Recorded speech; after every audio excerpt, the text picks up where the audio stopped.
తాకట్లో ఉన్న మీ బంగారాన్ని విడిపించి ఆ రోజు ఆన్లైన్ రేటుకి కొంటాం. Sharma gold company. నమస్కారం, సుమన్ టీవీకి స్వాగతం. ఈ రోజు మనతో పాటు ఉన్నారు శ్రీ వీర బ్రహ్మేంద్ర స్వామి వారి ఉపాసకులు, కాలజ్ఞాన ప్రవచనకర్త, అలాగే ప్రాచీన సంఖ్యాశాస్త్ర ప్రశ్నశాస్త్ర నిపుణులు బ్రహ్మశ్రీ కృష్ణమాచార్య గురువు గారు. వారితో మనం మాట్లాడదాం, కొన్ని ఆధ్యాత్మిక విషయాలు తెలుసుకుందాం. గురుగారు నమస్కారం అండి. జై వీరబ్రహ్మ జై. నమస్కారం. గురుగారు, చాలా మందికి ఈ మధ్య కాలంలో మనం చూసుకున్నట్లయితే వివాహం చాలా ఆలస్యం అవుతుంది. ఏవో రకరకాల దోషాలు, కానీ తల్లిదండ్రులకు మాత్రం మనసులో ఎంతో బాధ. మేము ఆరోగ్యంగా ఉన్నప్పుడు మా పిల్లల వివాహం మా కళ్ళారా చూడాలి అనుకుంటూ ఉంటారు. అలాంటి వాళ్ళకి గవ్వశాస్త్రం ద్వారా ఎటువంటి పరిహారాలు ఉన్నాయో తెలియజేస్తారా? గోచార అవశాత్ అవ్వచ్చు, జన్మ కుండలిని అనుసరించవచ్చు. ఉమ్, ఈ మధ్యకాలంలో జ్యోతిష్యులు ఎక్కువైపోయారు. తల్లిదండ్రులు కూడా పిల్లల యొక్క జాతకాలను విశ్లేషణ చేసుకుంటూ ఉమ్, జాతకంలో అంగారకుడు కుజుడు దోషయుక్తమైనటువంటి పరిస్థితుల్లో ఉండటం వల్ల కళ్యాణ గడియలు రావట్లేదు, వివాహం అవ్వట్లేదు అని మన పూర్వీకులు మహర్షులు చెప్పినటువంటి అంశాలను అనుసరించి మనం పుట్టినటువంటి ఖచ్చితమైనటువంటి సమయాన్ని జన్మ లగ్నం అంటాం. ఉమ్, లగ్నం, చతుర్థం, సప్తమం, ఏకాదశం లేదా ద్వాదశం, ఈ స్థానాల్లో అంగారకుడు కుజుడు ఉంటే దోషయుక్తం అని చెప్పింది. ప్రతి వ్యక్తి యొక్క జాతకంలో లగ్నం నుండి 7వ స్థానాన్ని, ఉమ్, అది వివాహ స్థానంగా చెప్తాం. భార్యాభర్తలకు సంబంధించినటువంటి అది ఆ స్థానంగా మనం చెప్తాం. ఎప్పుడైతే జాతకంలో అంగారకుడు నీచలో ఉంటాడో, సప్తమ స్థానం మీద పాపగ్రహాల యొక్క వీక్షణ ఉంటుందో, లేదా సప్తమ స్థానంలో అంగారకుడు ఉంటాడో, వివాహం ఆలస్యం అవటం, ఉమ్, ప్రయత్నం చేస్తున్న సఫలీకృతం కాకపోవటం ఇది ఉంటుంది. వీటన్నిటికంటే ముఖ్యమైనటువంటిది ఏంటంటే, అందరూ కూడా ఆడపిల్లల జాతకంలో ఉమ్, అంగారకుడి యొక్క దోషాన్ని మనం చూస్తున్నాం. ఆ దోషం ఉన్నటువంటి వాళ్ళని అదే దోషం ఉన్నటువంటి వాళ్ళకి ఇచ్చి పరిహారం చేయాలని ఉమ్, జ్యోతిష్యులు చెప్తున్నారు. దీనికి శాస్త్ర ప్రమాణం ఎక్కడ కూడా లేదు. ఓకే. మరో ముఖ్యమైనటువంటి అంశం, ఎంతసేపు మనం ఉన్న అంగారకుడు దోషయుక్తమైన పరిస్థితిలో ఉన్నాడా లేదా మనం చూస్తున్నాం. అంగారకుడు దోషంగా లేకపోతే వెంటనే వివాహం చేయమని చెప్తున్నాం. ఉమ్, కానీ ప్రతి తల్లి కూడా, ప్రతి సోదరి కూడా వివాహమైన దగ్గర నుంచి తాను కోరుకునే అంశం ఒకటి, తాను దీర్ఘమైన సుమంగళి తత్వంతో ఉండాలి. అందరి యొక్క జాతకాల్లో కళ్యాణ గడియల్ని నిర్దేశించేటువంటిది కేవలం అంగారకుడు అనుకుంటాం కాదు.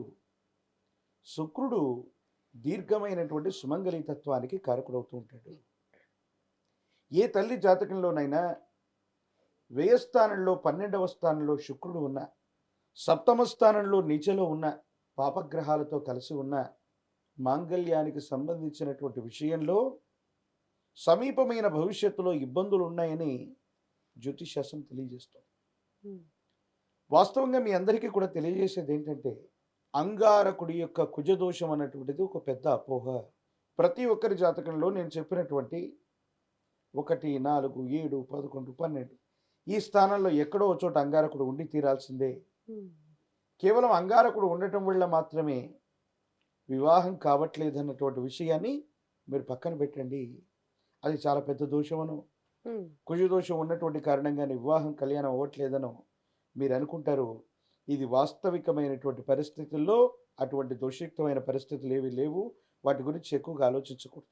ఎప్పుడైతే ఏ ఇంట్లోనైనా యుక్త వయసు వచ్చినటువంటి పిల్లలు 25 సంవత్సరాలు నిండిపోయి ఏదైనా కారణం వల్ల కళ్యాణం అవ్వట్లేదు, ఉమ్, కళ్యాణ గడియలు రావట్లేదు, శుభకార్య సంబంధమైనటువంటి విషయంలో ఇంట్లో చాలా ప్రయత్నం చేస్తున్నాం, కానీ శుభకార్యం జరగట్లేదు. జరగట్లేదు. మీరు వెంటనే చేయవలసినటువంటి పని, నిత్య కళ్యాణోత్సవాలు జరుగుతున్నటువంటి దేవతామూర్తులు, ఆ తిరుమల తిరుపతిలో ఉన్నటువంటి వెంకటేశ్వర స్వామి, పద్మావతి సమేత వెంకటేశ్వర స్వామి వారు అవ్వచ్చు, యాదాద్రిలోని లక్ష్మీ నరసింహ ప్రభు అవ్వచ్చు, శ్రీశైలంలోని భ్రమరాంబిక సమేత మల్లికార్జున స్వామి వారు అవ్వచ్చు, నిత్య కళ్యాణోత్సవం జరుగుతున్నటువంటి ప్రదేశానికి వెళ్ళి నిత్య కళ్యాణోత్సవంలో పాల్గొని అవకాశం ఉంటే ఆ దేవతామూర్తులకి తలంబ్రాలు వేసినటువంటి అక్షతలను తీసుకొని, ఉమ్, ఎవరికైతే వివాహం కావాలని మనం కోరుకుంటున్నామో మన పిల్లలకి,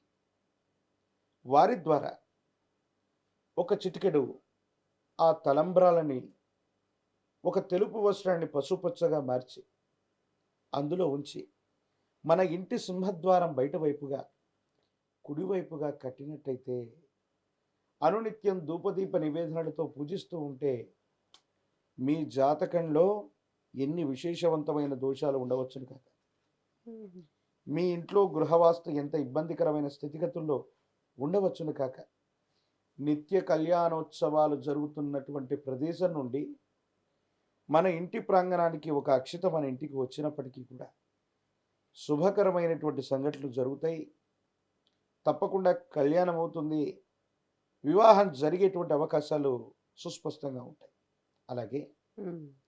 వివాహ సంబంధమైనటువంటి స్థితిగతుల్లో శీఘ్రంగా నాకు కళ్యాణం అవ్వాలి, ప్రయత్నాలు చేస్తున్నా కూడా సఫలీకృతం అవ్వట్లేదంటే 9 మంగళవారాల పాటు శ్రీవల్లి దేవసేన సమేత సుబ్రహ్మణ్యేశ్వర స్వామి వారిని ఎర్ర మందార పుష్పాలతో కానీ ఎర్ర గన్నేరు పుష్పాలతో కానీ విశేషంగా పూజిస్తూ ఓం స్కంధాయ నమః, ఓం స్కంధాయ నమః, ఓం స్కంధాయ నమః అన్నటువంటి మంత్రాన్ని 108 సార్లు జపిస్తూ ఎర్ర మందార పుష్పాలు ఎర్ర గన్నేరు పుష్పాల చేత ఏ స్త్రీ అయినా పురుషుడైనా వివాహం కోసం తాను ప్రయత్నాన్ని కొనసాగిస్తే సుబ్రహ్మణ్యేశ్వరుని పూజిస్తూ ఉంటే యోగదాయకమైనటువంటి స్థితిగతులు వస్తాయి, ఉమ్. ఇబ్బందులు సమస్యలు ప్రతిబంధకాలు తొలగిపోతాయి. భగవత్ సంబంధమైనటువంటి అనుగ్రహం వల్ల యోగదాయకమైనటువంటి స్థితిగతులు వస్తాయి. అతి ప్రాచీనమైనటువంటి ప్రశ్నాశాస్త్రాన్ని అనుసరించి గోచారవశాత్తు ఉన్నటువంటి ఫలితాలు జన్మకుండల్లో ఉన్నటువంటి ఫలితాల కంటే కూడా వారి యొక్క జాతకంలో అంగారకుడు, శుక్రుడు, దేవగురు అయినటువంటి బృహస్పతి ఇలాంటి కొన్ని గ్రహాల యొక్క బలాబలాన్ని విశ్లేషణ చేసి వారికి సూచన ఇవ్వటం జరుగుతుంది.